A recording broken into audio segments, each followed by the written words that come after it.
नमस्कार दोस्तों बाबा रामदेव से जुड़ा हुआ विवाद पे हमने एक वीडियो बनाया।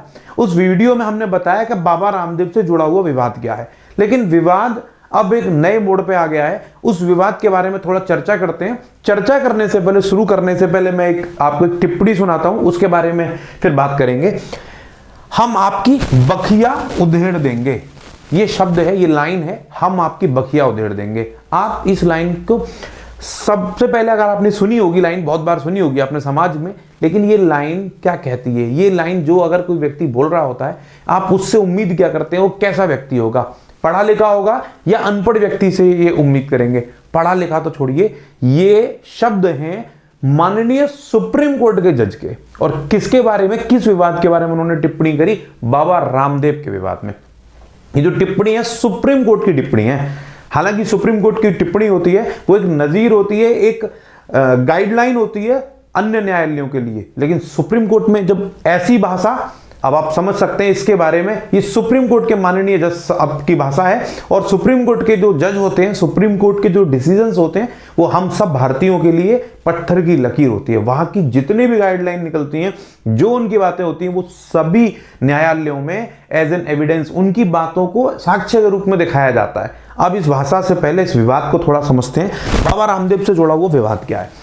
कोरोना के दरमियान बाबा ने एक दवा तैयार की, कोरोनिल, जिससे ये दावा किया गया कि ये इससे कोरोना ठीक हो जाएगा। उस पर काफी विवाद हुआ। उसके बाद बाबा के एक विज्ञापन प्रसारित हुआ जिसमें दावा किया गया कि अस्थमा और थायराइड जैसी इलाज का आयुर्वेद से इलाज संभव है। इस पे भी टिप्पणी की गई और जो मेडिकल एसोसिएशन है इसका विरोध किया।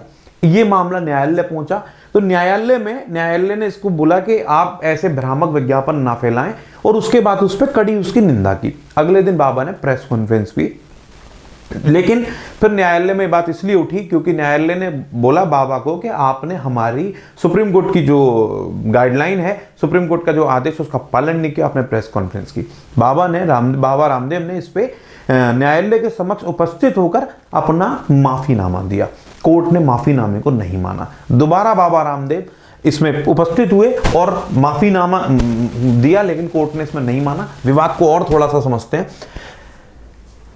दवाओं के भ्रामक विज्ञापन मामले में बाबा रामदेव और आचार्य बालकृष्ण के खिलाफ अवमानना याचिका पर सुप्रीम कोर्ट ने बुधवार 10 अप्रैल 2024 को सुनवाई की। सुनवाई के दौरान दोनों ने बिना शर्त माफी मांग ली। हालांकि अदालत ने बाबा रामदेव की ओर से दिए गए हल्फनामे को स्वीकार करने से इनकार कर दिया। विरोधी ने सुनवाई टालने का अनुरोध किया। जो वकील साहब, उन्होंने कहा कि अभी सुनवाई को टाल दिया जाए, हमें थोड़ा समय दिया जाए।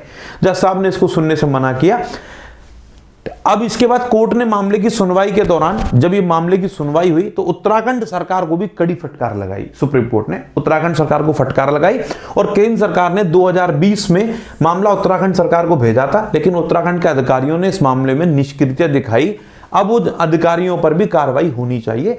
सुप्रीम कोर्ट का कहना है कि जिन अधिकारियों ने इसको नहीं लिया सीरियसली, लेकिन उन पर कार्रवाई होनी चाहिए। अब बाबा रामदेव की इसमें मुश्किलें बढ़ती हुई नजर आ रही हैं। बाबा रामदेव ने माफी मांग ली, चलो ठीक है, लेकिन बाबा कोर्ट का डिसीजन है, सुप्रीम कोर्ट जो करेगा वो ठीक ही करेगा।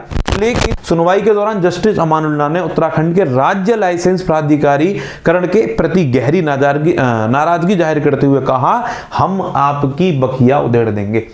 जब ये टिप्पणी माननीय न्यायालय ने की, तो इसके पीछे जो पूर्व न्यायाधीश हैं, उन्होंने इस पर अपनी प्रतिक्रिया दी। उन्होंने कहा कि यदि सुप्रीम कोर्ट के न्यायाधीश ऐसी टिप्पणियां करेंगे, ऐसी बातें बोलेंगे, तो ये समाज में गलत इसका पैगाम जाएगा, गलत इसका मैसेज जाएगा समाज में। समाज को किस ओर लेकर जाएंगे अगर सुप्रीम कोर्ट में ये सब भाषा का इस्तेमाल होगा? उन्होंने क्या कहा?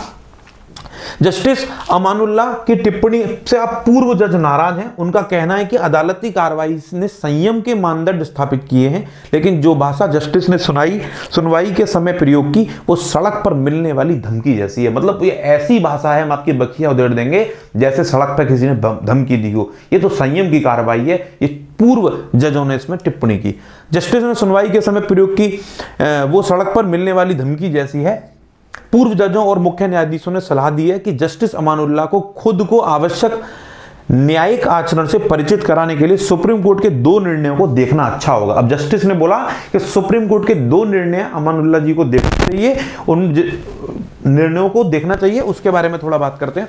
ये कृष्ण स्वामी बनाम भारत संघ, पहला जो है कृष्ण स्वामी बनाम भारत संघ और दूसरा जो है सी रविचंद्रन अय्यर बनाम जस्टिस एएस भट्टाचार्य जी केस है।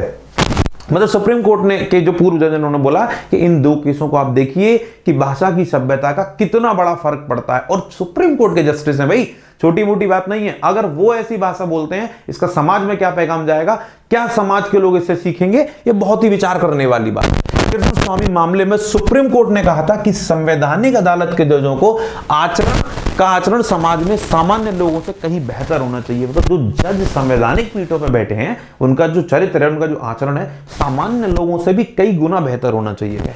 मतलब जनता का विश्वास है, भाषा की मर्यादा होनी चाहिए। इस पे आप सबकी क्या राय है? और बाबा रामदेव की तो जो सही है, उन्होंने जो उस पर भ्रामक विज्ञापन दिए वो गलत है, वो काम न्यायालय का ही है, उस पर कार्रवाई की जा सकती है और उसमें जो न्यायालय करेंगे वो सबको मान्य होगा ही होगा, क्योंकि सुप्रीम कोर्ट सर्वोपरि है। लेकिन जो भाषा शैली है, जो अपनी बातों को वक्तव्य, अपनी बातों को बोलने का तरीका है, उसके बारे में भारत की जनता को और भारत के सर्वोच्च पद पे बैठे माननीय राष्ट्रपति जी को भी सोचने की जरूरत है। इसके बारे में जो उन्हें उचित लगे वो इस पर कार्रवाई करें।